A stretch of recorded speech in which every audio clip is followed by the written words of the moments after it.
ప్రభునందు కూడి వచ్చిన అందరికీ మరొకసారి క్రీస్తు యేసు పరిశుద్ధ నామలో మీ అందరికీ శుభాలు వందనాలు తెలియజేస్తా ఉన్నాను. అందరికీ వందనాలండి. మిత్రులారా, మార్కు సువార్త మొదటి అధ్యాయం 16 నుంచి 20 వచనాలు మనం వాక్య కొనసాగింపు కొరకు కొన్ని వచనాలు మనం చదువుదాం. 16వ వచనం, ఆయన గలిలియ సముద్ర తీరమున వెళ్ళుచుండగా సీమోను సహోదరుడగు ఆంద్రేయయు సముద్రములో వల వేయుట చూచెను. వారు జాలరులు. యేసు, నా వెంబడి రండి, నేను మిమ్మును మనుషులను పట్టు జాలరులుగా చేసేదనని వారితో చెప్పాను. వెంటనే వారు తమ వలలు విడిచి ఆయనను వెంబడించిరి. ఆయన ఇంకా కొంత దూరం వెళ్ళి జెబెదయి కుమారుడగు యాకోబును అతని సహోదరుడగు యోహానును చూచెను. వారి దోణిలో ఉండి తమ వలలు బాగు చేసుకొనుచుండిరి. వెంటనే ఆయన వారిని పిలువగా వారు తమ తండ్రి అయిన జెబెదయిని దోణిలో జీతగాండ్రి యొద్ద విడిచిపెట్టి ఆయనను ఏం చేశారంట? వెంబడించరు. కొద్ది మాటలు దేవుడు దీవించును గాక. 5 వచనాలు 16, 17, 18, 19, 20 ఈ 5 వచనాలు ఈరోజు దేవుడు మనకి ఇచ్చినటువంటి పాఠం. ఈ పాఠంలో దేవుడు మనతో మాట్లాడేటువంటి అంశం ఏంటంటే శిష్యత్వం. ఏంటది? శిష్యత్వము అంటే శిష్యులు అవ్వడం. ఏంటది? శిష్యత్వము అంటే అర్థం ఏంటి? ఎవరికి శిష్యులు అవ్వడం? పాస్టర్ గారిగా? ఎవరికి శిష్యులు? యేసుక్రీస్తుకి శిష్యులు అవ్వడం. మీ అందరినీ యేసుక్రీస్తుకి శిష్యులుగా తయారు చేయాలి. నేను సునీల్ గారి శిష్యులను అనిపించుకోకూడదు. అర్థమవుతుందండి? వీళ్ళందరూ సునీల్ గారి అనుచరులు, సునీల్ గారి శిష్యులు అని అనిపించుకోకూడదు. అర్థమవుతుందా? నేను అనిపించుకోవలసిన మాట ఏంటంటే, సునీల్ గారు సమృద్ధి జీవం సంఘ సభ్యులను యేసుక్రీస్తుకు శిష్యులుగా తయారు చేశాడనేటువంటి మాట నేను అనిపించుకోవాలి. హల్లెలూయా. సో అది నాకు యోగ్యమైన ఆశీర్వాదకరమైన మాట. అది దేవుడు నాకు అప్పగించిన పనిలో బాధ్యత కలిగినటువంటి పని. ఇక్కడున్నటువంటి మనందరం కూడా యేసుక్రీస్తుకు మనం శిష్యులం. మా గురువు గారు ఎవరు అని అంటే, మీ గురువు గారు ఎవరు అని అంటే సునీల్ గారు అని చెప్పకూడదు. అర్థమవుతుందండి? నేను మీ గురువును కాదు. అర్థమవుతుందా? మీ గురువు గారు ఎవరు అని అంటే యేసుక్రీస్తే. మన గురువు గారు ఎవరండి? యేసుక్రీస్తే. He is the master for us. ఆయనే మనకు మాస్టర్. యేసుక్రీస్తే మనందరికీ మాస్టర్. ఈ బోధనలన్నీ నాయి కాదు, ఆయనవి. ఈ బోధనలన్నీ ఎవరి అండి? దీంట్లో రాసినటువంటి బోధ ఎవరిది? నాది కాదు, యేసుక్రీస్తుది. కాబట్టి మనందరము యేసుక్రీస్తుకు శిష్యులం కావాలి. యేసుక్రీస్తుకి ఏం కావాలి? శిష్యులం కావాలి.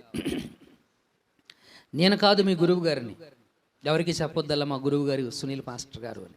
మా పాస్టర్ గారు సునీల్ అని చెప్పండి, బాగుంది. అర్థమవుతుందా? మా పాస్టర్ గారు మా గురువు గారు అని చెప్పకండి. మీ మాస్టర్ సునీల్ పాస్టర్ గారు కాదు. యేసుక్రీస్తే మనందరికీ మాస్టర్. ఇది గమనించాల్సినటువంటి విషయం మిత్రులారా. 16 నుంచి 20 వచనాలు మార్కు రాసినటువంటి సువార్తలో ఈ 5 వచనాల యొక్క సారాంశమే శిష్యత్వం. యేసుక్రీస్తు 4 వ్యక్తులను తనకు శిష్యులుగా పిలిచాడు. ఎంతమందినండి? 4 వ్యక్తుల్ని తనకు శిష్యులుగా పిలిచాడు. ఆ 4 పేరు ఏంటనంటే, సీమోను పేతురు ఒకటి, అతని తమ్ముడు అన్న ఆంద్రేయ, అతని సహోదరుడైనటువంటి ఆంద్రేయ. వీళ్ళిద్దరూ ఒక సంతతికి చెందినటువంటి వారు. వీళ్ళ నాన్నగారి పేరు యోహాను. వీళ్ళ నాన్నగారి పేరేంటి? సీమోను, లేదా పేతురు యొక్క అంద్రె యొక్క తండ్రి గారి పేరేంటి? యోహాను. వీళ్ళిద్దరూ ఒక సంతతికి సంబంధించినటువంటి వారు. మరొక సోదరులు ఉన్నారు, యాకోబు, యోహాను. యాకోబు, యోహాను. పేతురు గారి తండ్రి అయిన యోహాను వేరు, ఈ యోహాను వేరు. ఇద్దరు ఒకటి కాదు మిత్రులారా. యోహాను, యాకోబు వీళ్ళిద్దరూ అన్నదమ్ములు. పేతురు, ఆంద్రేయ అన్నదమ్ములు. యోహాను, యాకోబు కూడా అన్నదమ్ములు. ఈ నలుగురిని దేవుడు తనకు శిష్యులుగా పిలిచాడు. మనం యేసుక్రీస్తుకు శిష్యులుగా మనం అవ్వాలి అంటే మనకు యేసుక్రీస్తు అర్థం కావాలి. యేసుక్రీస్తు ఏమవ్వాలి? అర్థం కావాలి. ఈ నలుగురు యేసుక్రీస్తుకి శిష్యులు ఊరికినే అవలా. మీకు అర్థమవుతుందా నా మాటలు? ఈ నలుగురు వ్యక్తులు కూడా యేసుక్రీస్తుని తమకు మాస్టర్గా ఊరికి ఏర్పాటు చేసుకోవాలా. యేసుక్రీస్తు ఏంటో ఎవరో అర్థం చేసుకొని యేసుక్రీస్తుకు వీళ్ళు శిష్యులయ్యారు. హల్లెలూయా. ఇక్కడున్న మనందరం కూడా క్రీస్తు అర్థం చేసుకోవాలి. ఎవరిని అర్థం చేసుకోవాలి? క్రీస్తుని మనం అర్థం చేసుకోవాలి. ఆయన అర్థమైతేనే ఆయనకు మనం శిష్యులం అవుతాం. ఈరోజు మనం నేర్చుకునే పాఠం అదే, శిష్యత్వం. మనం యేసుక్రీస్తుకి శిష్యులం కావాలంటే ఆయన అర్థం చేసుకోవాలి. వీళ్ళు ఎలా అర్థం చేసుకున్నారో మనకు తెలిస్తే కొంతమేరకు మనం ఆయన అర్థం చేసుకోవడానికి మనకు కూడా అవకాశం ఉంటుంది మిత్రులారా. 16వ వచనం ఏం చెప్పిందంటే, ఆయన గలిలయ సముద్ర తీరమున వెళ్ళుచుండగా. ఎక్కడ వెళుతున్నాడు ఈయన? గలిలయ. ఎక్కడ వెళ్తున్నాడు ఈయన? గలిలియా. దీనికి 2 పేర్లు ఉన్నాయి. గలిలియ సముద్రం అనేది ఒక పేరు. ఈ ఒక పేరు కాకుండా, గలిలియ సముద్రం అనే పేరు కాకుండా మరొక 2 పేర్లు ఉన్నాయి. లోకాసు వార్త 5వ అధ్యాయము 1వ వచనంలో గెన్నెసరేతు. ఏంటది? గెన్నెసరేతు సముద్రము అన్నాడు. దీనికి ఇంకో పేరేంటి? గలిలియ సముద్రానికి ఉన్న మరొక పేరేంటి? గెన్నెసరేతు సముద్రము. ఏ సముద్రం ఇది? గెన్నెసరేతు సముద్రము. దీన్ని సరస్సు అని కూడా అంటారు. ఏమంటారు దీన్ని? సరస్సు అని కూడా అంటారు దీన్ని. యోహాను సువార్త 21వ అధ్యాయము 1వ వచనం, తిబేరియా సముద్రం. ఏంటి? తిబేరియా. 3 పేర్లు దీనికి ఉన్నాయి. గలిలియ సముద్రం, గెన్నెసరేతు సముద్రం, తిబేరియా సముద్రం. ఈ సముద్రం పక్కన యేసుక్రీస్తు నడుచుకుంటూ వెళుతున్నాడు.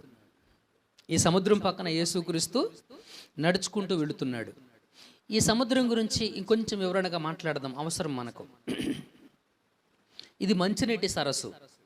ఏంటండి ఇది మంచినీటి సరస్సు. ఈ మంచినీటి సరస్సులో దీని పొడవు సుమారు 12 మైళ్ళు. ఎన్ని మైళ్ళు అండి? మైలు అంటే దాని అర్థము 1.5 కిలోమీటర్న్నర.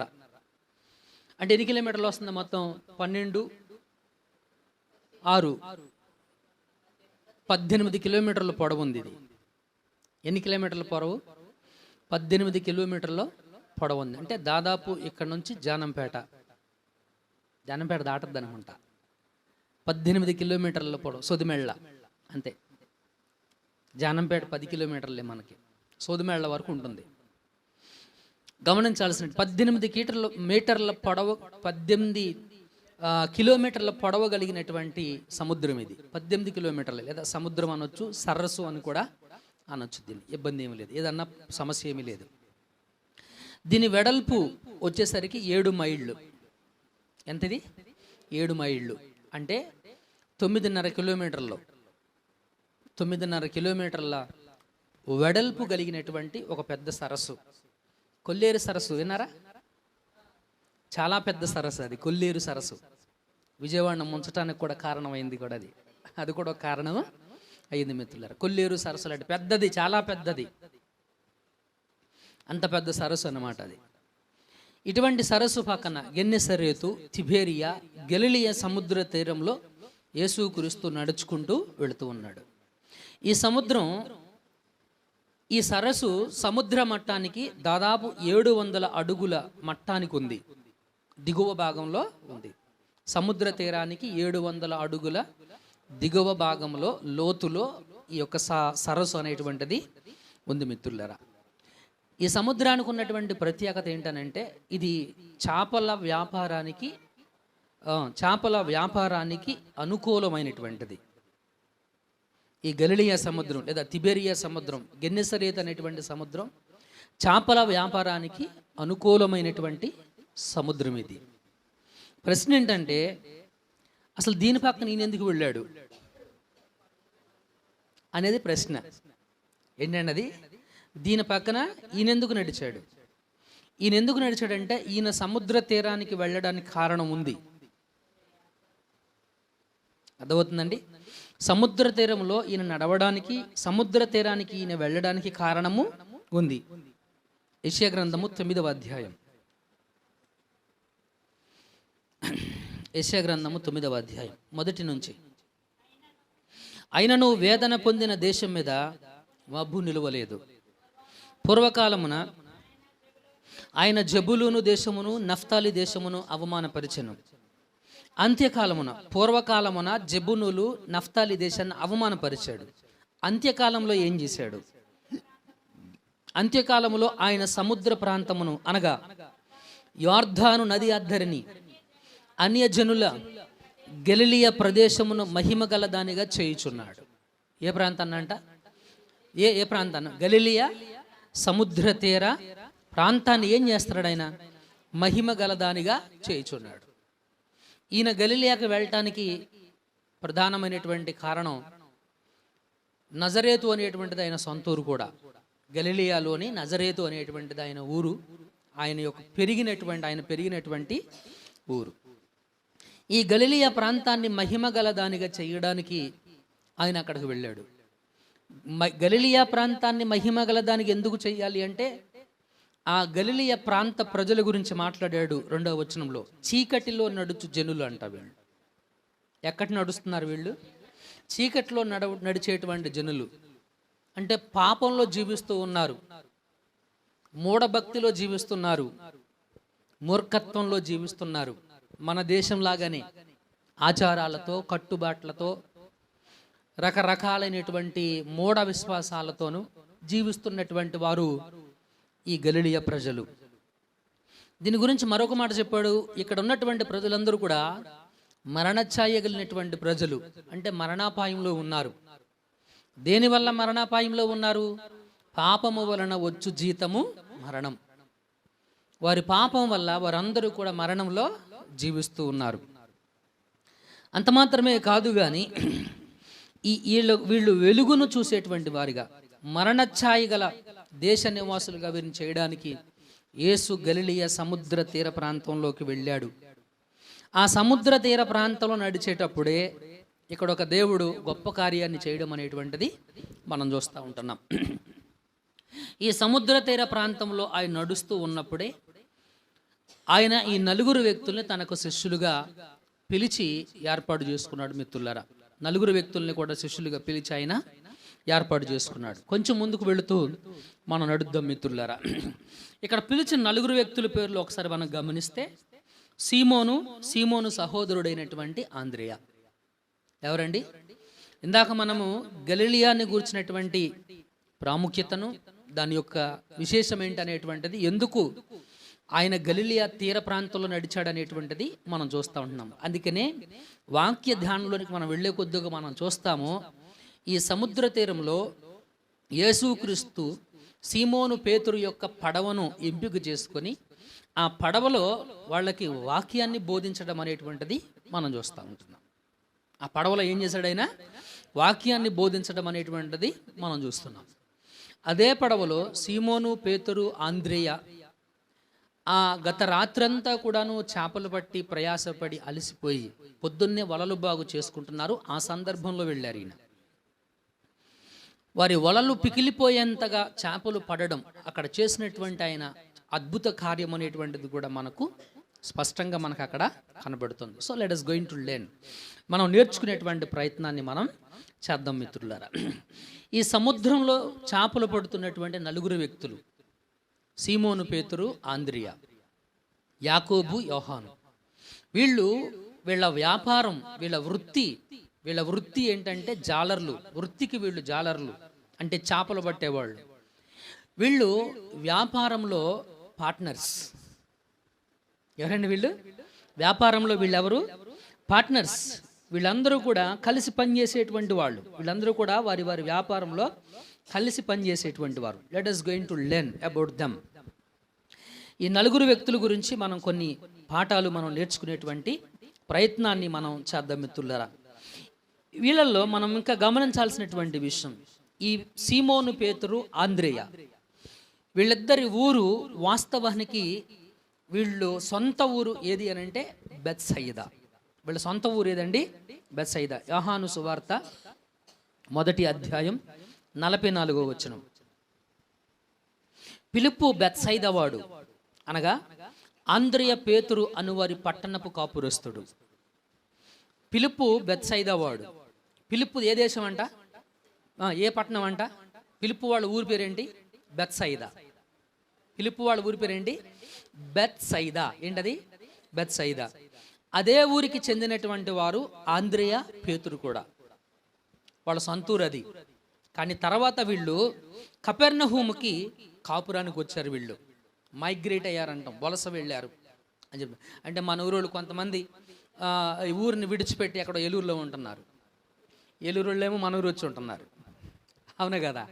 అంటే వాళ్ళ సొంత ఊరు వేరు, వాళ్ళు వ్యాపారం నిమిత్తమో జీవనోపాధి నిమిత్తమో వెళ్ళి కాపురం ఉంటున్నటువంటి ఊరు వేరు. రాయుడుపాలెం వాళ్ళు మన ఊర్లో చాలామంది ఉన్నారు.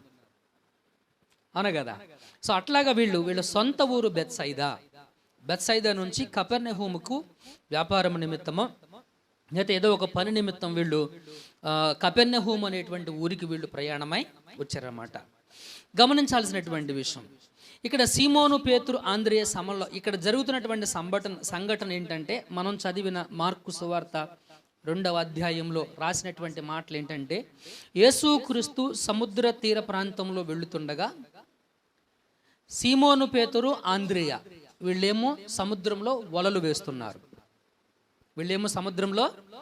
వేస్తున్నారు. యాకోబు సహోదరుడైనటువంటి యోహాను వీళ్ళేమో వలల్ని బాగు చేసుకుంటున్నారు. ఏం చేస్తున్నారు వీళ్ళు? సీమోను పేతురు, ఆంద్రేయ ఏమో వలలు వేస్తున్నారు సముద్రంలో. యాకోబు, యోహాను ఏమో వలల్ని బాగు చేసుకుంటున్నారు. అటువంటి సందర్భంలో ఈయన వెళ్ళాడనమాట. అయితే ఇంకొంచెం డీటెయిల్డ్గా మనం వెళదాం. వీళ్ళ పిలుపు, వీళ్ళు యేసుక్రీస్తుని అర్థం చేసుకోవడం, యేసుక్రీస్తుకు శిష్యులు అవ్వడం అనేది ఒక మాటలోనో, ఒక క్షణంలోనో, ఒక నిమిషంలోనో జరిగినటువంటి విషయం కాదు. అది అర్థమవుతుందండి? ఒక నిమిషంలో జరిగినటువంటి విషయం కాదు అది. ఇక్కడున్న మనందరం యేసుక్రీస్తుకు శిష్యులు అవ్వడం అంటే అప్పటికప్పుడే అయిపోము. ఆయన అర్థం చేసుకోవాలంటే అప్పటికప్పుడే మనం అర్థం చేసుకొని వెంటనే ఆయనకు శిష్యులు మనం అవ్వలేం. భార్యాభర్తలు పెళ్ళయిన తర్వాత మొదటి నెలలో, మొదటి సంవత్సరం అంతా తిట్టుకోవడం, కొట్టుకోవడం ఇవి ఉంటుంది. ఏదో ఒకటి అనుకుంటానే ఉంటారు. సో మెల్లమెల్లగా అర్థం చేసుకొని ఆ తర్వాత ఎప్పుడుగో వృద్ధాప్యం వచ్చాక ఒకరినొకరు గౌరవించుకుంటారు. అంటే భార్యను అర్థం చేసుకోవడానికి అంత టైం పడుతుంది, భర్తని అర్థం చేసుకోవడానికి అంత టైము పడుతుంది. క్రీస్తుని అర్థం చేసుకోవడానికి కూడా టేక్స్ టైం, సమయం అనేటువంటిది పడుతుంది. యేసు ఇక్కడ మనం చదువుతున్నటువంటి మార్కు సువార్త చాలా షార్ట్ కట్లో రాశాడు. దాని వివరణ అంతా మిగిలిన సువార్తల్లో మనం ధ్యానం చేస్తే అర్థమవుతుంది. పిలిచాడు, నన్ను వెంబడించండి అన్నారు, వెనకాలే పడి వెళ్ళిపోయారా? నో, అలా ఏం జరగలేదు. అలా ఏమీ కూడాను జరగలేదు. ఆయన సముద్ర తీరంలో నడుస్తున్నటువంటి రోజు పేతురు, ఆంద్రేయ, యోహాను, యాకోబు వాళ్ళు చేస్తున్న పని ఏంటంటే, ఆంద్రేయ, పేతురేమో సముద్రంలో వలలు వేస్తున్నారు, యోహాను, యాకోబేమో వారి వలలను బాగు చేసుకుంటూ ఉన్నారు. అటువంటి సందర్భంలో వీళ్ళు యేసుక్రీస్తు సముద్ర తీర ప్రాంతానికి వెళ్ళడం అనేటువంటిది మనం చూస్తూ ఉంటున్నాం మిత్రులారా. 16వ వచనం చదవండి. అక్కడ ఏం రాశాడు? ఆంద్రేయ సముద్రములో వలవేయుట చూచెను. 19వ వచనం చదవండి. దోనిలో ఉండి తమ వలలు బాగు చేసుకొనుచుండిరి. వారు దోనిలో ఉండి ఏం చేస్తున్నారంట? వలల్ని బాగు చేసుకుంటూ ఉన్నటువంటి సందర్భం. అటువంటి పరిస్థితుల్లో యేసుక్రీస్తు సముద్ర తీర ప్రాంతంలో నడుస్తున్నాడు. వాస్తవానికి అంద్రెయ పేతురికి, యాకోబు యోహానుల కంటే ముందే అంద్రెయ పేతురులకి యేసుక్రీస్తుతో ముఖ పరిచయం ఉంది. మీకు అర్థమైందన్నమాట. అంద్రెయ పేతురులకు యాకోబు యోహానుల కంటే ముందే యేసుక్రీస్తుతో ముఖ పరిచయం అనేటువంటిది ఉంది. అంతకు ముందు రోజే, అంటే వాళ్ళు ఓలలు వేసి కడుక్కొని బాగు చేసుకుంటున్నటువంటి ముందు రోజే అంద్రెయ పేతురు యేసుక్రీస్తును కలిశారు, యేసుక్రీస్తుతో మాట్లాడారు. ఇదంతా మనకి ఎక్కడ కనపడుతుంది అని అంటే మిత్రులారా, let us come to the chapter యోహాను సువార్త మొదటి అధ్యాయం. యోహాను సువార్త మొదటి అధ్యాయంలోనికి మనం వెళదాం. 27వ వచనం చదవండి ఒక్కసారి. అతడు చెప్పిన మాట విని, 37వ వచనం అమ్మ. అతడు చెప్పిన మాట విని ఆ ఇద్దరు శిష్యులు విని ఏం చేశారు? యేసును వెంబడించారు. ఇప్పుడు కమ్ టు ది పాయింట్. 40వ వచనానికి రండి. యోహాను మాట విని ఆయనను వెంబడించిన ఇద్దరిలో ఒకడు సీమోను పేతురు యొక్క సహోదరుడైన అంద్రెయ. అంద్రెయ యేసుక్రీస్తును కలవడానికి కారణం బాప్టిజం ఇచ్చి యోహాను. బాప్టిజం ఇచ్చు యోహాను.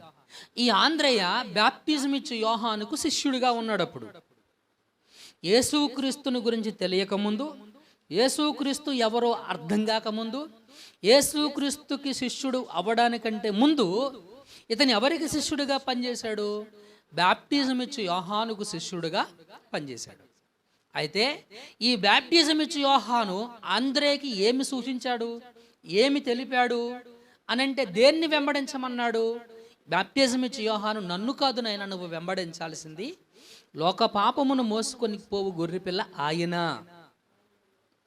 ఆయనను వెంబడించమని ఇద్దరు శిష్యులకు సూచించాడు, సలహా ఇచ్చాడు. సూచించడం అంటే ఏంటి?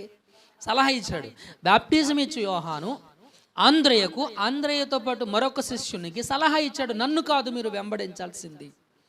మీరు వెంబడించాల్సింది ఎవరిని? యేసుక్రీస్తుని. ఆయన లోక పాపములను మోసుకొని పోయే గొర్రెపిల్ల, ఆయన నీ పాపములకు పరిహారం అని చెప్పి వారికి బోధించి అంద్రెయ క్రీస్తుని తెలుసుకొని వెంబడించేలాగా ప్రోత్సాహపరిచాడు. మిత్రులారా, ఈనాటి కాలంలో పాస్టర్స్ని చూస్తూ ఉంటే వాళ్ళు నడుస్తుంటే వెనకాల బ్యాగ్ పట్టుకోవాలి. పాస్టర్ గారు నడుతుంటే వెనకాల బ్యాగ్ పట్టుకోవాలి. ఈడు బ్యాగ్ ఈడు పట్టుకోలేడు, ఈడు కాళ్ళు చేతులు లేవు. అవిటోడు ఎవడు? అవిటోడి పాస్టర్. యేసుక్రీస్తుని వెంబడించమని చెప్పట్లా.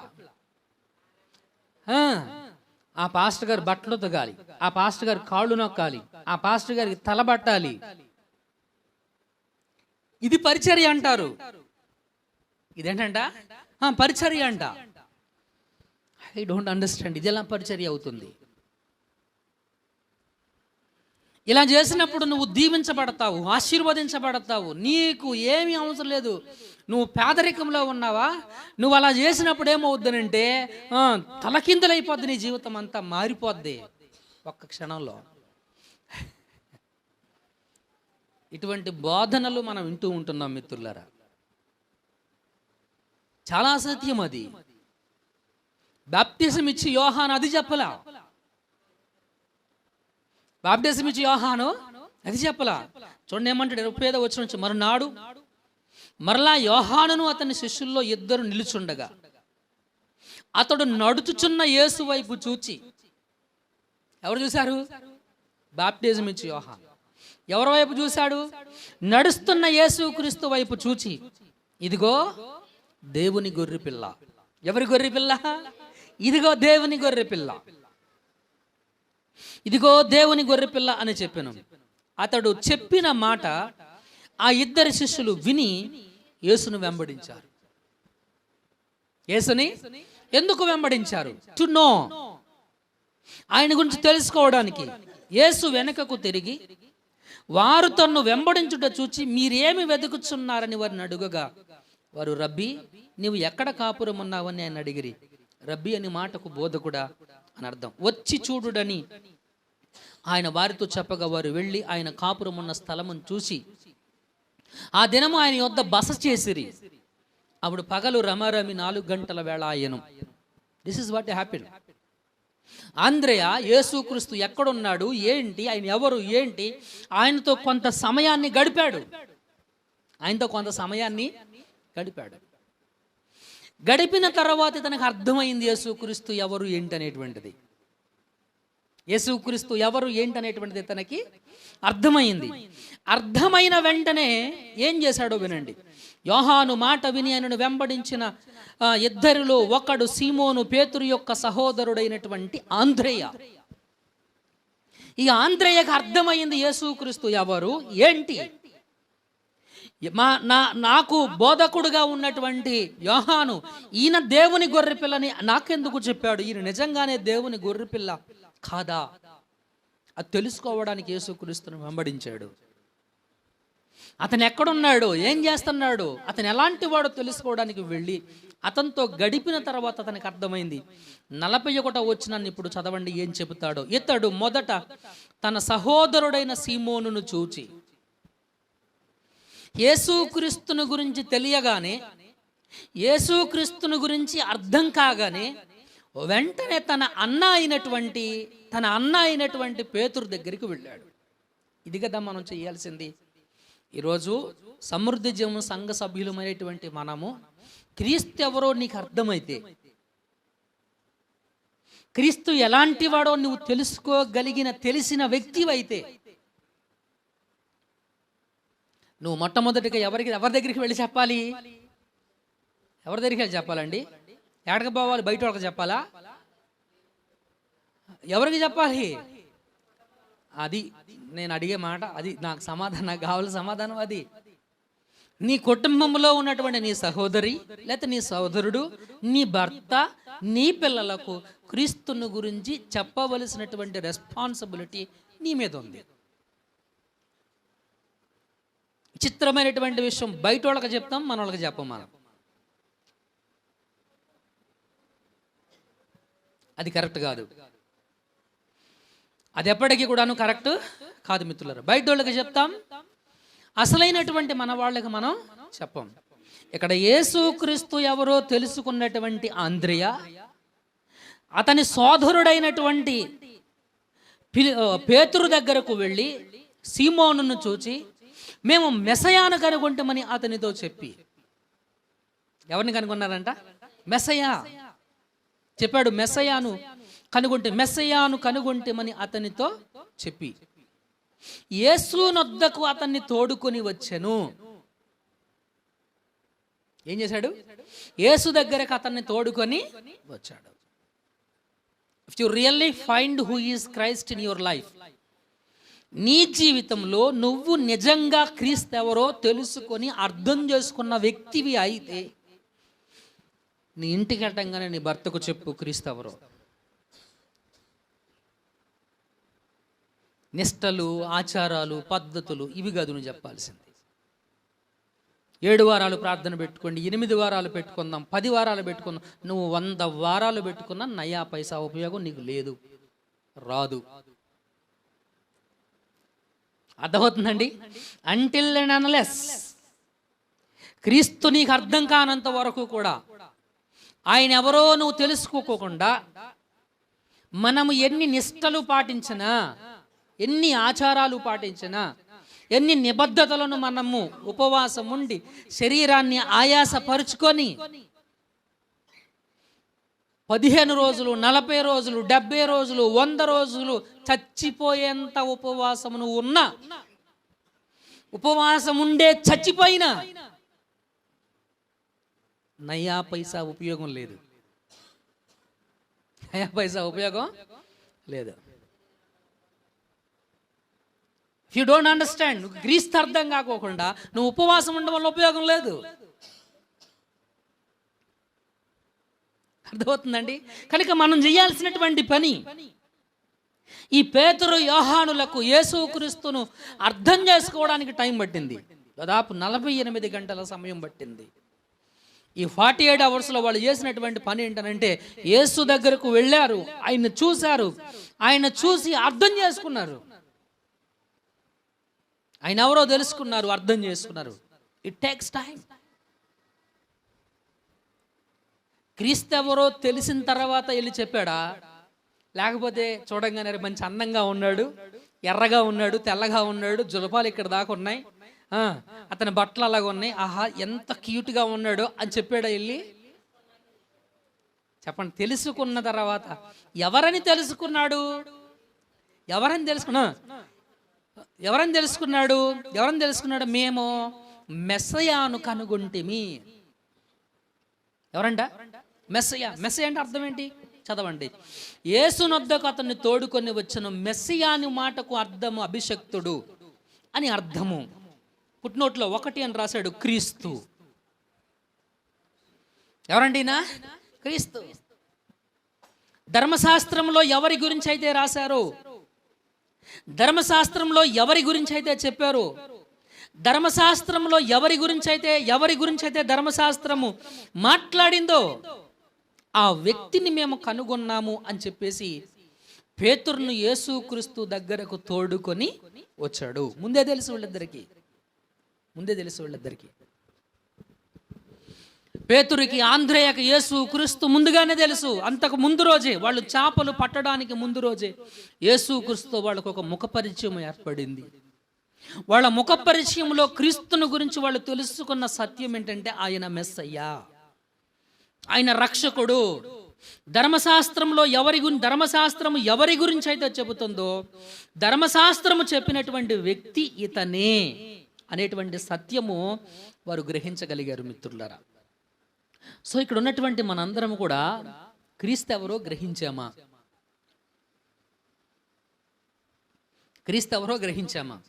That's what you have to question. క్రీస్తు ఎవరో మనం గ్రహించామా? క్రీస్తు ఎలాంటి వాడో మనం తెలుసుకున్నామా? ఎవరు క్రీస్తు అంటే దేవుడు, అంతేనా? ఓన్లీ దేవుడేనా? Christ is not only God. ఈ మాట నువ్వే కాదు, ప్రపంచంలో ఎవరిని అడిగినా చెప్తారు యేసుక్రీస్తు ఎవరంటే. పసిపిల్లోడిని అడిగినా చెప్తాడు యేసుక్రీస్తు ఎవరు అంటే. నువ్వు చెప్పడంలో ఆశ్చర్యం ఏముంది? అర్థమవుతుందండి? మనం చెప్పడంలో ఆశ్చర్యం ఏముంది? మనము మన తోటి వారికి, మన కుటుంబ సభ్యులకు క్రీస్తుని గురించి చెప్పలేకపోవడానికి గల కారణం ఆయన ఎవరో అర్థం కాకపోవడం. ఆయన ఎవరో అర్థం కాకపోవడం. ఆయన ఎవరో నీకు అర్థమైతే ఆయన గురించి చెప్పగలుగుతావు. సునీల్ ఎవరో నీకు అర్థమైతే సునీల్ ఎలాంటి వాడో చెప్పగలుగుతావు. మంచోడా చెడ్డోడా? ఎవరైనా వచ్చి పలానా సునీల్ కుమారు ఇదిగో ఇట్లా అన్యాయం చేశాడంట అని అనగానే మీకు తెలుసు కాబట్టి సునీల్ అలాంటి వాడు కాదండి అని చెప్పగలుగుతావు. ఉదాహరణకు చెప్తున్నాను, మనం ఏదో దాంట్లో కరమని కాదు. అర్థమవుతుందండి? గమనించాల్సినటువంటి విషయం. ఇప్పుడు క్రీస్తు ఎవరో నీకు అర్థం కాకపోవడమే నీ జీవితంలో ఉన్నటువంటి మైనస్ పాయింట్. ఆయన రాత్రి మనం చెప్పుకున్నటువంటి వాక్య భాగంలో ఆ దాసుడు, అతడు దాసుడే, అతని దగ్గరే పనిచేశాడు. దాసుడు ఆయన దగ్గరే పనిచేశాడు. విచిత్రం ఏంటంటే తన యజమాని గురించి తనకు తెలియదు. విచిత్రం ఏంటంటే యజమాని గురించి తనకు మ్రొక్కాడు, ప్రార్థన చేశాడు, సాగిలపడ్డాడు. మ్రొక్కాడు, సాగిలపడ్డాడు, ప్రార్థన చేశాడు. ప్రార్థన ఎలా చేశాడు?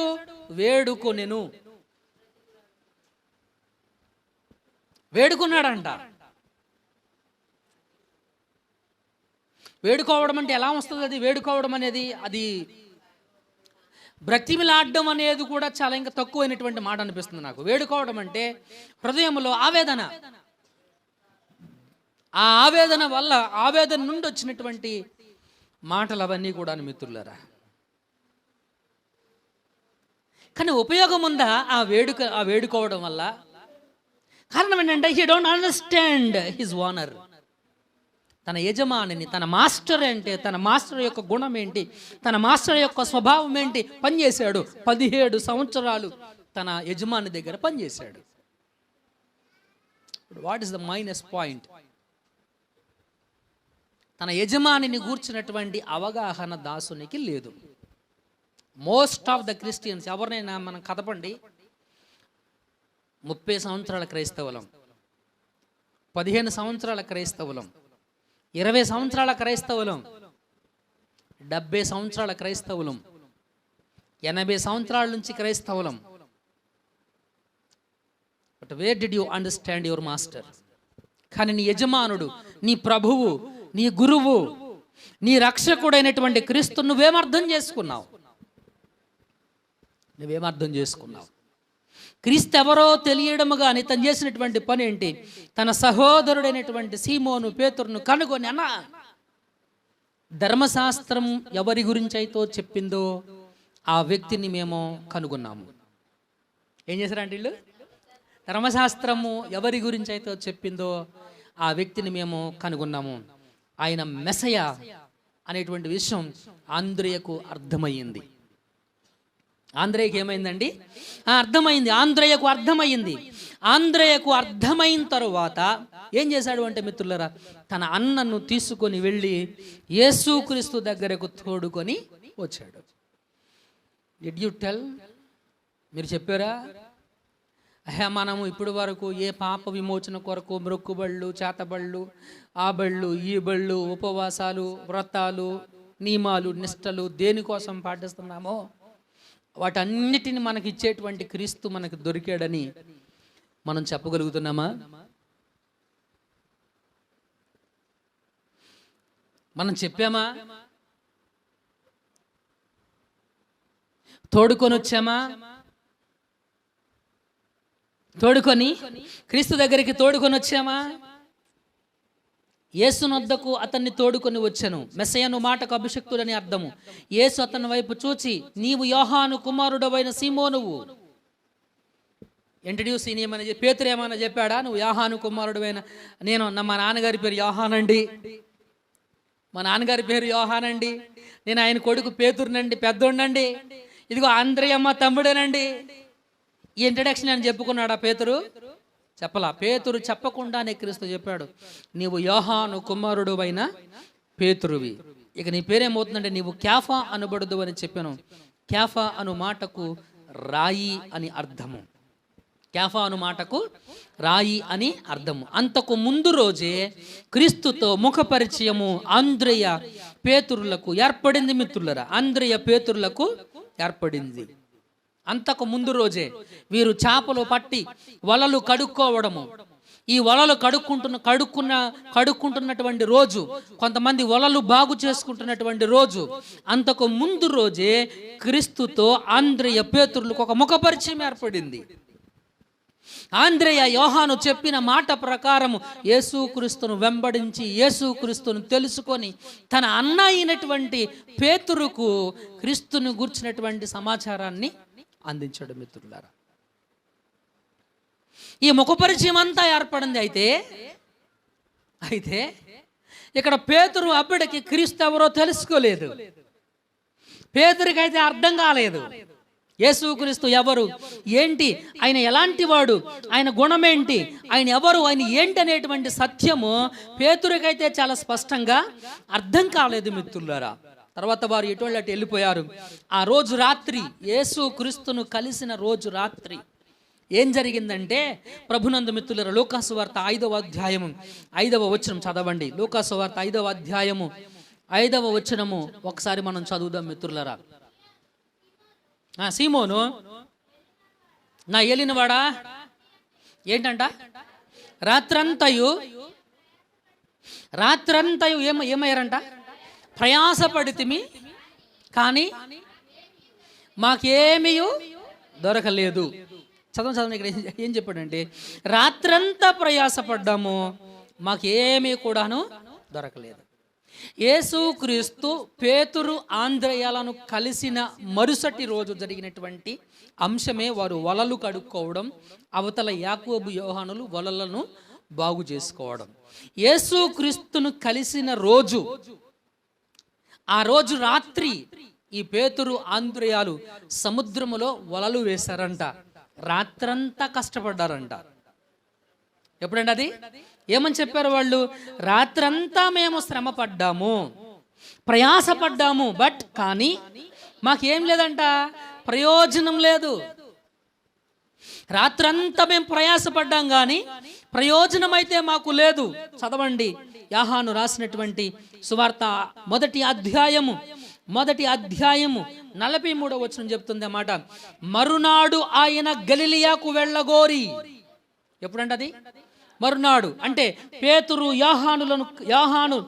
పేతురు ఆంద్రేయాలను కలిసిన రోజు.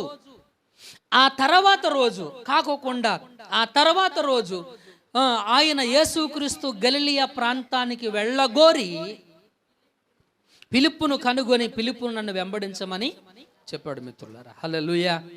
మీకు చాలా స్పష్టంగా అర్థమవుతుంది అనుకుంటున్నాను నేను. ఇక రేపు నేను గలిలియాకు వెళ్ళాలి కాబట్టి ఈరోజు ఆంద్రేయ పేతురుల్ని ముందు కలిశాడు, ఆ తర్వాత ఫిలిప్పును కలిశాడు, నన్ను వెంబడించమన్నాడు. ఆ రోజు అయిపోయింది. ఆ రోజు రాత్రంతా కూడాను ఆంద్రేయ పేతురులు సముద్రంలో శ్రమ పడ్డారు. రాత్రంతా కూడాను కష్టపడి శ్రమపడి వలలు వేస్తూ వలలు పట్టాలని ఆంద్రేయ పేతురుతో పాటు యోహాను, యాకోబులు కష్టపడి రాత్రంతా పార్ట్నర్స్ కదా మరి వాళ్ళందరూ.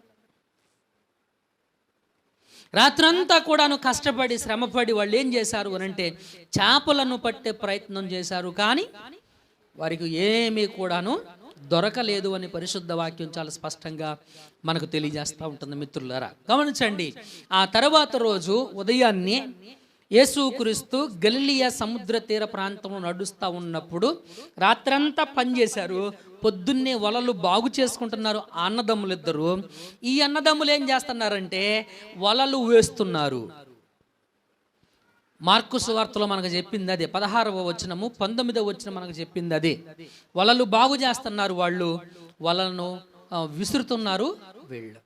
అటువంటి సందర్భంలో యేసుక్రీస్తు వెళ్ళాడు. మిత్రులారా, గమనించాల్సినటువంటి విషయం, శ్రమలో దేవుడు నీకు ఎప్పుడు తోడుగా ఉంటాడు. శ్రమలో ఏంటండి? దేవుడు నీకు ఎప్పుడు తోడుగా ఉంటాడు. The only thing you have to find out. ఒకే ఒక విషయం, అదేంటనంటే నువ్వు ఆయన సన్నిధిని అనుభవించాలి. ఆయన సన్నిధిలో ఉన్నావనే స్పృహనీలో ఉండాలి.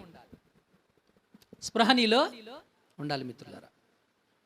గమనించాల్సినటువంటి విషయం మిత్రులారా, ఆ రాత్రి కష్టపడిన వారికి ఉపయోగం అనేటువంటిది ఇక్కడ ఏంటి? దీన్ని ఏం చెప్పాలి? రాత్రంతా కష్టపడ్డారు, కష్టపడిన తర్వాత ఏమీ దొరకలేదు. ఏముంటుంది ఆ సందర్భంలో? నిరాశ ఉంటుంది. ఇంకేముంటుంది? నిస్పృహ ఉంటుంది. ఇంకేముంటుంది? నిరాశ, నిస్పృహ ఉంటుంది. మనలో చాలామంది ఇటువంటి అనుభవాల్లో ఉంటాం. ఎంతో కష్టపడతాం, ప్రయోజనం ఉండదు. ఎంత కష్టపడతాము అంటే పేతురు యోహానులు రాత్రంతా ప్రయాసపడినట్లుగా మనం ఎంతో కష్టపడతాం. ఓ పల్లవి పడదామా? రాత్రంతయు శ్రమ పడినా రాలేదు ప్రభు జయము, రాదారులు వెదకినను రాదాయని ప్రతిఫలము. ఆశ నిరాశాయే ఆవేద ఆధ్యాత్మికలేమిగని నావలలు నడిపించు నానావా నడి సారమున దేవా నవజీవన మార్గమునా నా జన్మతరింపా నడిపించు నానావా. హల్లెలూయా. గమనించాల్సినటువంటి విషయం, నిరాశ, నిస్పృహ. యేసుక్రీస్తు ప్లాన్ ఎప్పుడు వేసుకున్నాడు గలిలయకు వెళ్ళాలని?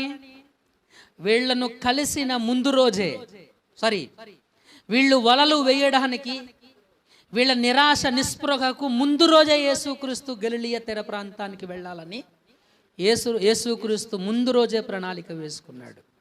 అందుకనే ప్రభు అంటాడు, మీ తలంపుల వంటివి కాదు నా తలంపులు అని. మనందరికీ తెలిసినటువంటి సత్యం. సౌలు విషయంలో దేవుడు ఏమి ఆలోచించాడు, సౌలు ఏం చేశాడు? అవునా కదా? సౌలు విషయంలో దేవుడు ఆలోచన ఏంటి, సౌలు చేసినటువంటి పని ఏంటి? గమనించాల్సినటువంటి విషయం. మూర్ఖత్వాన్ని అగ్గుపరిచాడు, అవివేకాన్ని అగ్గుపరిచాడు, శాపగ్రస్తమైన వాటిని దేవునికి ఇవ్వాలని చూశాడు. సమూయేలు చెబుతాడు, దేవుడు నీ రాజ్యాన్ని నిత్యము స్థిరపరచాలనుకున్నాడు, కానీ దేవుని ఆశీర్వాదాన్ని నువ్వేం చేసావు? తృణీకరించావు. దేవుని ఆలోచనను నువ్వేం చేసావు? చెరిపేశావు. నిరాశ నిస్పృహ నీ జీవితాన్ని వెంటాడుతూనే ఉంటది. Don't worry. గమనించాలి మిత్రులారా, అటువంటి సందర్భంలో యేసుక్రీస్తు వారి దగ్గరికి వెళ్ళాడండి. అటువంటి సందర్భంలో యేసుక్రీస్తు వారి దగ్గరికి వెళ్ళాడండి. అటువంటి సందర్భంలో పేతురు తీసుకున్నటువంటి నిర్ణయం చాలా అద్భుతమైనటువంటి నిర్ణయాన్ని తీసుకున్నాడు. నిరాశలో, నిస్పృహలో he made a great decision. ఒక అద్భుతమైనటువంటి నిర్ణయాన్ని తీసుకున్నాడు. నిరాశ నిస్పృహలో క్రీస్తు ఏం చెప్పాడో చదవండి ఒకసారి. అక్కడ 5వ అధ్యాయం చదవండి ఒకసారి. లూకా సువార్త 5వ అధ్యాయంలో రాయబడినటువంటి మాట, 5వ వచనం. సీమోను, ఏలినవాడా, రాత్రంతా మేము ప్రయాసపడితే కానీ మాకేమీ దొరకలేదు. అయినను ఏంటిది? రాత్రంతా ప్రయాసపడ్డాం, మాకేమీ కూడాను దొరకలేదు. అయినను ఏంటది? అయినప్పటికీ మాకేమీ దొరకలేదు, ఇక్కడ ఏమీ లేదు కాబట్టి ఏమీ మాకు దొరకలేదు. అయినా సరే నీ మాట చొప్పున వలలు వేతునని ఆయనతో చెప్పాను. ఎవరి మాట చొప్పునంట? రైట్. దేన్ని పాటించాడు? నిరాశలో, నిస్పృహలో ఎవరి మాట విన్నారు? దేవుని మాట విన్నాడు. మనం ఎటువంటి పరిస్థితుల్లో ఉన్నా మనం దేవుని మాట వింటే మనకు ప్రతిఫలం దక్కింది. ఎవరి మాట వింటేనండి? దేవుని మాటను మనము వింటే, దేవుని మాటను మనము అనుసరిస్తే మనకేం దక్కుతుందండి? ప్రతిఫలం అనేటువంటిది మనకు దక్కుతుంది మిత్రులారా. ప్రతిఫలం అనేటువంటిది మనకు దక్కుతుంది మిత్రులారా. ఇది గమనించవలసినటువంటి విషయం. ఇక్కడ పేతురు యేసుక్రీస్తు మాట వినడానికి ఒక ప్రధానమైన బలమైన కారణం ఉంది. ఎందుకన్నాడు? ఆయన సహోదరుడైనటువంటి ఆంద్రియా పేతురుతో చెప్పిన విషయం ఏంటి? మేము మెస్సయాన్ని కనుగొన్నాం. ఎవరి మెస్సయా? ధర్మశాస్త్రము ఎవరి గురించి అయితే చెప్పిందో ఆ మెస్సయాన్ని మేము కనుగొన్నాం. మోసే ఎవరి గురించి అయితే చెప్పాడో, ప్రవక్తలు ఏ వ్యక్తిని గురించి అయితే చెప్పారో ఆ వ్యక్తిని మేము కనుగొన్నాం. ఆ వ్యక్తి ఎవరంటే నజరేతు వాడైనటువంటి యేసుక్రీస్తు. ఏం చెప్పాడు? చదవండి ఒకసారి. ద్వితీయోపదేశ కాండం 18:16. ద్వితీయోపదేశకాండం 18వ అధ్యాయము 16వ వచనం. ద్వితీయోపదేశకాండం 18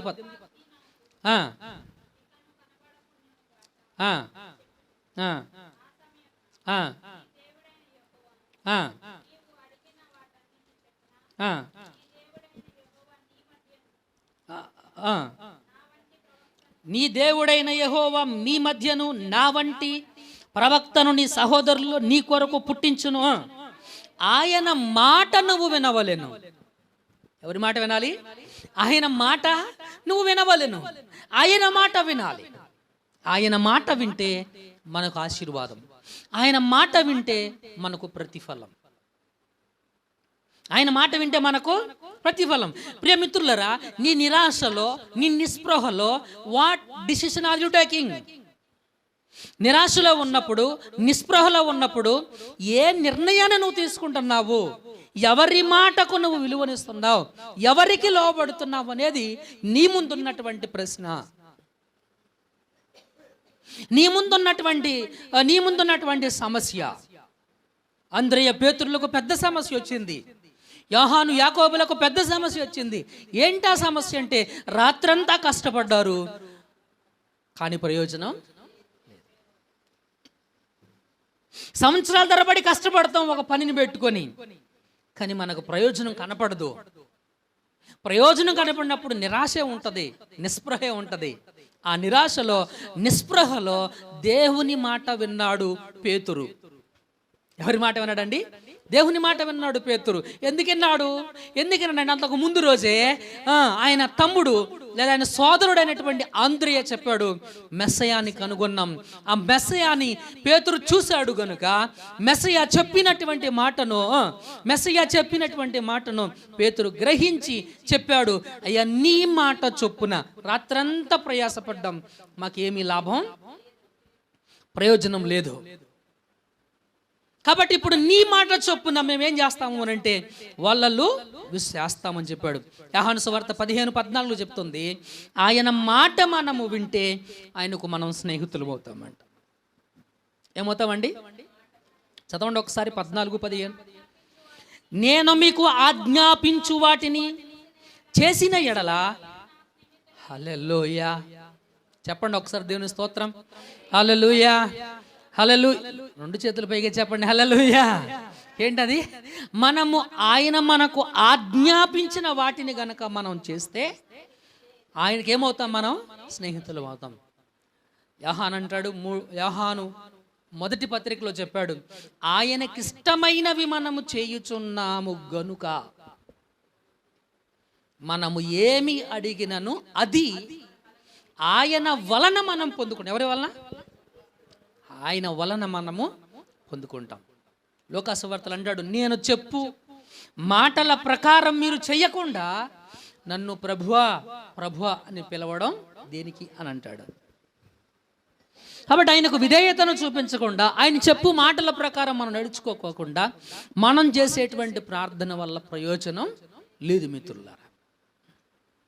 నేను ఆయన మాట వినకపోయినా నాకు కార్యాలు జరుగుతున్నాయి అని అంటే దేవుడు చేస్తున్నాడో అది దెయ్యం చేస్తుందో, నిన్ను భ్రమపరిచి, ఎందుకంటే అపవాదికి కూడా నిన్ను భ్రమపరిచేటువంటి కెపాసిటీ ఉంది కనుక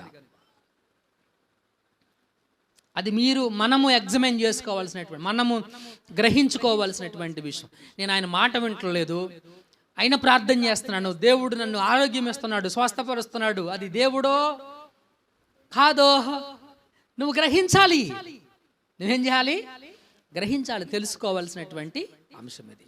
కాబట్టి ఆయన వలన మనం పొందుకునేది ఎలాగుంటుంది అని అంటే, మనం ఆయన మాట వింటే, ఆ మాట వినినప్పుడు దేవుడు మనకు స్నేహితుడు అవుతాడు, మనకు ప్రయోజనం, దేవుని వలన మనకు ప్రయోజనం అనేటువంటిది దక్కుతుంది. కానీ ఇక్కడ మరొకసారి మనం గమనించాలి మిత్రులరా, ఈ నిరాశలో, నిస్పృహలో పేతురు చేసినటువంటి పని ఏంటనంటే, ప్రభునందు మిత్రులరా, దేవుని మాట విన్నాడు.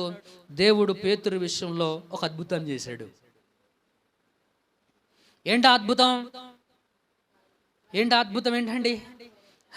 చెప్పండి, చదవండి. 5వ అధ్యాయం తిని ఒక్కసారి. లోకాసు వార్త 5వ అధ్యాయం. ఏంటా అద్భుతం? 7వ వచనం, 6వ వచనం. వరలాగు చేసి విస్తారమైన చేపలు పట్టిరి, అందుచేత వారి వలలు పిగిలిపోవచ్చుండగా వారు వేరొక దోణిలోనున్న తమ పాలివారి వచ్చి తమకు సహాయం చేయవలనని వారికి సజ్ఞలు చేసిరి. వారికి ఏం చేశారు? సైగలు చేశారంట. ఏమైంది? వారి వలలు పిగిలిపోయాయి. వారి వలలు ఏమైనాయి అంట? పిగిలిపోయాయి. గమనించాల్సినటువంటి విషయం మిత్రులారా. అందుకని వాళ్ళ పార్ట్నర్స్ అందరూ పిలిచి, ఎవరు వారి పార్ట్నర్స్? ఎవరు? పేతురు, ఆంద్రేయుల యొక్క పార్ట్నర్స్ ఎవరు? యోహాను, యాకోబు. వాళ్ళు వచ్చి వీళ్ళకి సహాయం చేశారు. మనం దేవుని మాట వింటే దేవుడు మన కుటుంబంలో, మన జీవితంలో అద్భుతాన్ని చేయగలుగుతాడు ఆయన. హల్లెలూయా. గమనించాల్సినటువంటి విషయం ఇది మిత్రులారా. ఒక చోట అంటాడు, నా మాట వినినటువంటి వాడు ఎలాంటి వాడో తెలుసా? బండ మీద ఇల్లు కట్టుకున్నవాడంట. ఏంటది? బండ మీద ఇల్లు కట్టుకున్నవాడు. బండ మీద ఇల్లు కడితే ఏమవుతుంది? గాలి వచ్చింది, తుఫాను వచ్చింది, ఇల్లు కదిలిందా? అది దేవుని మాటను మనం వినాలి. వాళ్ళ శిష్యత్వం అనేటువంటిది ఒక రోజులో ఏర్పడింది కాదు, ఒక సెకండ్లో ఏర్పడింది కాదు మిత్రులారా. ఇక్కడ పేతురు, ఆంద్రెయ యేసుని ఎవరో గమనించారు, యేసు ఎవరో గమనించారు, తెలుసుకున్నారు, అర్థం చేసుకున్నారు. పేతురికి ఇంకా అర్థం కాల. పేతురికి అర్థం కావడం కోసమే ముందు రోజే యేసుక్రీస్తు గలిలయ సముద్ర తీరానికి వెళ్ళాలని ప్రణాళిక పెట్టుకున్నాడు. గలిలయ సముద్ర తీర ప్రాంతానికి ఎందుకు వెళ్ళాడంటే పేతురు అవిశ్వాసాన్ని పోగొట్టి విశ్వాసాన్ని బలపరచటానికి. సైన్ ఎందుకు చేస్తాడు? ఒక సూచన దేవుడు మన కుటుంబంలో ఎందుకు చేస్తాడో తెలుసా మిత్రులారా? నీ విశ్వాసాన్ని ప్రోత్సాహపరచడానికి. విశ్వాసాన్ని ఏం చేయడానికి? ప్రోత్సాహపరచడానికి. విశ్వాసాన్ని ప్రోత్సాహపరచడానికి దేవుడు కార్యం చేస్తాడు. అంతేగాని నువ్వు ఎలా జీవించినా సరే, నీ దగ్గర విశ్వాసం లేకపోయినా సరే దేవుడు నీ జీవితంలో కార్యము చేస్తాడని మాత్రం అనుకోకండి. చేస్తాడని మాత్రం అనుకోకండి. అందుకని ఈ పేతురు ఏం చెప్తాడో తెలుసా మిత్రులారా? అపోస్తుల కార్యాల గ్రంథం 2వ అధ్యాయం 22వ వచనం చెప్తుంది, యేసుక్రీస్తు చేత అద్భుతాలు మహత్కార్యాలు చేయించాడు దేవుడు అని చెప్పాడు. ఎలా చెప్పాడు ఈ మాట? ఎలా ఈ మాట చెప్పగలిగాడు? చదవండి 2వ అధ్యాయం 22వ వచనం. ఇశ్రాయేలులారా ఈ మాట వినుడి, దేవుడు నజరేయుడగు యేసు చేత అద్భుతాలు చేయించాడు, అద్భుతాలను మహత్కార్యములను సూచక్రియలను మీ మధ్య చేయించి. ఎలా చెప్పాడు ఈ మాట? అది కావాలి మనకి. చూశాడు, తను స్వయంగా చూశాడు. రాత్రంతా కష్టపడ్డాడు కానీ ప్రయోజనం లేదు. రాత్రంతా శ్రమ పడ్డాడు కానీ ఉపయోగం లేదు. నిరాశ నిస్పృహలో ఉన్నాడు. దేవుని మాట విన్నాడు. ఆ సందర్భంలో దేవుడు ఒక అద్భుతాన్ని చేశాడు ఆయన జీవితంలో. ఆ అద్భుతం చేసినప్పుడు పేతురు పశ్చాత్తాపడ్డాడు. చూడండి, ఎంతో ఆశ్చర్యాన్ని కలిగిస్తుంది. చదవండి మిత్రులారా, ఒక్కసారి ఆ మాట చదవండి మిత్రులారా. ముగించుకుందాం ఒక 5 నిమిషాల్లో. Let me complete this. దీన్ని కంప్లీట్ చేసేద్దాం, ఒక 5 నిమిషాల్లో ముగించుకుందాం. 8వ వచనం. సీమోను పేతురు అది చూచి యేసు మోకాళ్ళ ఎదుట సాగిలపడి, ప్రభువా నన్ను విడిచిపెట్టే, నేనెవరిని? నేను పాపాత్ముడనని చెప్పాడు. అదేంటి పశ్చాత్తాపం? ఏంటండి అది? దేవుడు ఒక అద్భుతం చేస్తే పాపక్షమాపణ రావాలి. పాపక్షమాపణకు బదులు గర్వం వస్తుంది. ఇక్కడ ఏమొస్తుందండి? పాపక్షమాపణ రావట్లా, గర్వం వస్తుంది. గర్వం వచ్చిందంటే దాని అర్థం ఏంటి? క్రీస్తును నువ్వు ఇంకా అర్థం చేసుకోవాలా. ఏమండి, అప్పటికప్పుడు కలిసి అప్పటికప్పుడే చూసి ఎవడైనా నన్ను క్షమించు ప్రభువా అని అంటాడా? ఎవరో తెలియకుండా, ఏంటో అర్థం కాకోకుండా ఇక నన్ను క్షమించే అంటాడా? గమనించండి ప్రభునందు మిత్రులారా, అంతకు ముందు రోజే క్రీస్తుతో ముఖ పరిచయం ఉంది. ఆంద్రెయ చెప్పాడు, ఈయనెవరంటే ధర్మశాస్త్రంలో రాయబడినటువంటి మెస్సయాను మేము కనుగొన్నామని చెప్పాడు. అది గుర్తు పెట్టుకున్నాడు. అప్పుడు ఆయన కాన్ఫిడెన్స్ అనిపించలా. అప్పుడు క్రీస్తు మీదకి ఆయనకి నమ్మకం కుదరలా. నమ్మకం అనేటువంటిది కుదరలా. ఒక అద్భుతం, ఒక నిరాశ కలిగింది, నిస్పృహ కలిగింది. ఆ సందర్భంలో క్రీస్తు తోడై ఉన్నాడు. తోడుగా ఉండి ఇదిగో క్రీస్తు మాట వినడాన్ని బట్టి క్రీస్తు ఏం చేశాడు? అతని జీవితంలో ఒక అద్భుతం చేశాడు. ఆ అద్భుతం అతనిలో ఏం చేసింది? పశ్చాత్తాపాన్ని కలుగు చేసింది. మనకు 4 రూపాయలు దేవుడు కలుగు చేస్తే మనకు అహంకారం పుడుతుంది. ఏం పుడుతుందండి? అహంకారం పుడుతుంది. దేవుడితో పని ఉండదు, సంఘంతో పని ఉండదు, ప్రార్థనతో పని ఉండదు, మందిరంతో పని ఉండదు, సేవతో పని ఉండదు. మాట మారిపోతుంది, వ్యవహారం మారిపోతుంది, వ్యవహార శైలి మారిపోతుంది, పనులు మారిపోతున్నాయి. దేవుణ్ణి విడిచిపెట్టేస్తున్నాం, అహంకారులం అవుతున్నాం. ఆయన అహంకారులను ఎదిరించి దీనులకు కృప చూపించేటువంటి వాడు. నీకు కలిగిన దాన్ని బట్టి కొందరు రథములను బట్టి, గుర్రములను బట్టి అతిశయపడతారు. నీకు కలిగిన దాన్ని బట్టి నువ్వు గర్విస్తున్నావేమో, డోంట్ వర్రీ, మొత్తం పోద్ది. ఏం పోద్ది? మొత్తం పోద్ది. వాడు రాత్రి చెప్పుకున్నటువంటి వాక్య భాగం మరొకసారి జ్ఞాపకం చేస్తున్నా. వాడు అప్పంతా క్షమించాడు, వాడి మీద భారం లేదు. అహంకారం పూర్తిగా ప్రవర్తించాడు. ఏం జరిగింది లాస్ట్కి? అల్టిమేట్గా జరిగింది ఏంటి? వాడి జీవితంలో జరిగింది ఏంటి? బాధపరచు వారి చేతికి మొత్తం ఆ 17 సంవత్సరాల జీతం అంతా కూడాను తిరిగి చెల్లించేంత వరకు కూడాను వాడు బాధపరుచు వారి చేతికి అప్పగించబడ్డాడు. ఉన్నది కూడా గమనించాల్సినటువంటి విషయం ఇది మిత్రులారా. ఇక్కడ పేతురులో పశ్చాత్తాపం కలిగి అంటాడు, యా ప్రభు నువ్వు నన్ను వదిలిపెట్టి. ఎందుకు నన్ను వదిలిపెట్టమంటే మోకాళ్ళ మీద పడి ప్రభువా నన్ను విడిచిపో. నేను ఎవరినంటే నేను పాపాత్ముడను. ఎవరినండి? నేను పాపాత్ముడను. I'm not worth to follow you.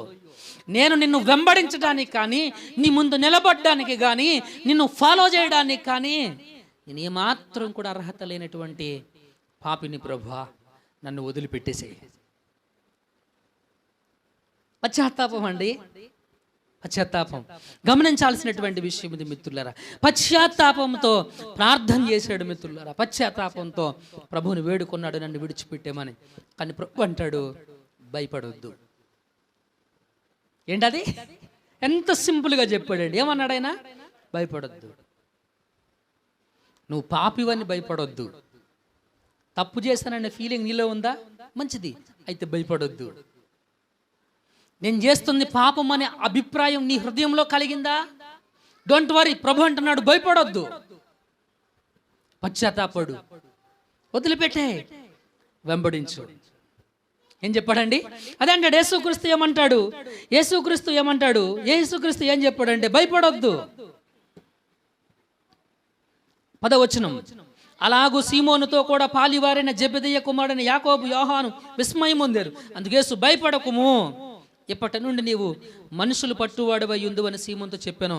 వారు దోణెలు దరికి చేర్చి సమస్తమును విడిచిపెట్టి ఆయనను వెంబడించారు. ఏం చేశారు ఆయన్ను? అదే ఇక్కడ జరుగుతున్నటువంటి మార్కు సువార్తలు జరిగినటువంటి సత్యం. వారు సముద్ర తీరంలో ఉన్నప్పుడు ఒకరు వలలు కడుక్కుంటున్నారు, ఒకరు వలలు బాగు చేసుకుంటున్నారు, ఒకరేమో వలలు విసురుతున్నారు. యేసుక్రీస్తు వాళ్ళ దగ్గరికి వెళ్ళారు. వెళ్ళి నన్ను వెంబడించమన్నారు. వాళ్ళు వలలు వదిలేశారు. యోహాను యాకోబులైతే వాళ్ళ నాన్నను కూడా వదిలేశారు. అంతే కదా ఉంది, అదే కదా 20వ వచనం. వెంటనే మార్కు సువార్త 1వ అధ్యాయం 20వ వచనం, వెంటనే ఆయన వారిని పిలువగా వారు తమ తండ్రి అయిన జెబెదయిని దోణిలో జీతగాండ్ర యొద్ద విడిచిపెట్టి ఆయనను వెంబడించారు. జీతగాండ్రికి అప్పగించి మా నాయని మీరు చూసుకుంటారు బాబు అని చెప్పేసి వాళ్ళకి విడిచిపెట్టి ఎవరిని వెంబడించారు? క్రీస్తును వెంబడించారు. ప్రభునందు ప్రియమైనటువంటి మిత్రులారా, ఇది వారి పిలుపు. ఈ పిలుపులో ఎన్ని కార్యాలు జరిగాయో చూడండి మిత్రులారా. ఆంద్రేయ, పేతురు, యోహాను, యాకోబు ఒక్క క్షణంలో యేసుక్రీస్తును వెంబడించిన వాళ్ళు కాదు.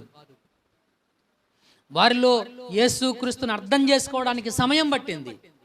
ఇక్కడ ఉన్నటువంటి నీకు 17 సంవత్సరాలు, 18 సంవత్సరాలు, 20 సంవత్సరాల నుంచి క్రీస్తు ప్రార్థన చేస్తున్నావు, మొర్ర పెడుతున్నావు, బట్ ఇప్పటికి నీకు క్రీస్తు అంటే ఎవరో తెలియదు. ఇదే బాధాకరమైన అంశం. ఇది బాధాకరమైన అంశం. ఏమీ లేనప్పుడు క్రీస్తుని జ్ఞాపకం చేసుకుంటున్నావు. దేవుడు కలుగు చేసిన తర్వాత మర్చిపోతున్నావు. అంటే నీకు క్రీస్తు తెలుసనా తెలీదనా? చెప్పాలి. తెలుసనా తెలీదనా? మాట్లాడరే. తెలుసనా తెలీదనా? తెలియదు. ఒప్పుకోండి దాన్ని. ఏంటండి? క్రీస్తు తెలియదు. We should understand the Christ. క్రీస్తుని మన జీవితంలో మనం అర్థం చేసుకోవాలి. లేనప్పుడు నువ్వు ఎలాగున్నావో కలుగు చేసినప్పుడు కూడా పశ్చాత్తాపంతో క్రీస్తుని వెంబడించు. పశ్చాత్తాపంతో క్రీస్తుని వెంబడించు. ఏమీ లేని సమయంలో కూడా దేవుడు నిన్ను విడిచిపెట్టలేదు. ఏమీ లేని సమయంలో కూడా దేవుడు నిన్ను విడిచిపెట్టలేదు. క్రీస్తును మనము వెంబడించాలి మిత్రులారా. ఇక్కడ మనం అర్థం చేసుకోవాల్సినటువంటి విషయం, పిలుపును, యేసు క్రీస్తుని మనం అర్థం చేసుకొని, గ్రహించి, తెలుసుకొని, విశ్వసించి ఆయనను మనము వెంబడించాలి. రోమపత్రిక చెబుతుంది 1వ అధ్యాయంలో, కొంతమంది ఆయన అర్థం కాకపోవడానికి, ఆయన సైకో కాదు, మెంటలిస్ట్ కాదు, మెంటలోడు కాదు, ఆయన ఆయన గురించి నీకు తెలియవలసినటువంటి విషయాలు ఏమైతే ఉన్నాయో అవన్నీ ఆయన తేటగా తెలియపరిచాడు. సృష్టిని గురించి ఆలోచించటం వల్ల ఆయన గురించి మనకు చాలా స్పష్టంగా అర్థమవుతుంది, తెలుస్తుంది. అందుకే క్రీస్తు ఎవరో తెలుసుకోవాలి, ఆయన ఎవరో తెలుసుకోవాలి. ఆంద్రేయ, పేతురు, యాకోబు, యోహానులకు ఒకే ఒక్క రోజులైన అర్థం కాలేదు. వెళ్ళారు, ఆయనతో కొంత సమయాన్ని గడిపారు. ధర్మశాస్త్రంలో రాయబడినటువంటి క్రీస్తు ఈయనే కదా అనే విషయం, సత్యాన్ని వాళ్ళు తెలుసుకున్నారు. తెలుసుకున్న తర్వాత వాళ్ళు ఏం చేశారు? వాళ్ళ సహోదరులకు బోధించి క్రీస్తుని గురించి చెప్పి క్రీస్తు దగ్గరకు తోడుకొని వచ్చారు. ఓ ప్రియ విశ్వాసి, ఈరోజు నువ్వు నేను చేయాల్సిన పని అదే. యేసు క్రీస్తుని గురించి నువ్వు అర్థం చేసుకో, తెలుసుకో. తెలుసుకున్న తర్వాత నీ భర్తకు చెప్పు, నీ బిడ్డలకు చెప్పు, బయట వాళ్ళకి తర్వాత చెబుదు. కానీ ఏదో అంటారు, ఇంట గెలిచి ముందు ఇంట్లో గెలు, ముందు ఎక్కడికి వెళ్ళాలి? బయట వాళ్ళకి చెప్పడానికి ఆసక్తి ఉంటుంది, ఇంట్లో చెప్పడానికి చాలా ఆసక్తి తక్కువగా ఉంటుంది. అంటే ముందు ఇంటి వారికి చెప్పు, సహోదరుడికి చెప్పు, సోదరికి చెప్పు, భర్తకు చెప్పు, బిడ్డలకు చెప్పు. ప్రభు దగ్గరకు వారిని తోడుకొనిరా, ప్రభు దగ్గరికి వారిని తోడుకొనిరా. నీ జీవితంలో నిరాశ ఉంటుంది, నిస్పృహ ఉంటుంది. డోంట్ వరీ, దేవుడు నీకు తోడుగా ఉన్నాడు. ఆయన అంటాడు, నిన్ను విడవను, ఎడబాయనని వాగ్దానం చేశాడు. ఆయన తోడుగా ఉన్నాడు. నీ నిరాశలో, నీ నిస్పృహలో ఆయన మాట విను. దేవుడు నీ జీవితంలో అద్భుతం చేస్తాడు. అద్భుతం చేశాడా? పశ్చాత్తాపడ్డావా? పశ్చాత్తాపడిన తర్వాత ఆయన అంటాడు, నిన్ను ఓదారుస్తాడు, భయపడొద్దు. అయ్యో, ఎంత పెద్ద పాపం చేశానే, ఇక నా జీవితం తలకిందలైపోద్దేమో, నేను శాపం పొందుకుంటానేమో, నా బిడ్డలు అన్యాయం అయిపోతారేమో. డోంట్ వర్రీ, దేవుడు అలా ఏం చేయడు. దేవుడు అలా ఏమీ చేయడు. Don't worry. పశ్చాత్తాపడ్డావా? ఆయనను వెంబడించు, భయపడొద్దు, ఆయనను వెంబడించు. అట్టి కృప దేవుడు మనందరికీ కలుగజేసి మనందరినీ దీవించి ఆశీర్వదించును గాక. హల్లెలూయా, దేవుని స్తోత్రం. ఒకసారి రెండు చేతులు, హల్లెలూయా, హల్లెలూయా. అర్థమైందా? ఒక్క ముక్క కూడా అర్థం కాలేదా? అర్థమైందా? రైట్. ప్రార్థన చేసుకుందాం. దేవుడి పరిశుద్ధ వాక్యాన్ని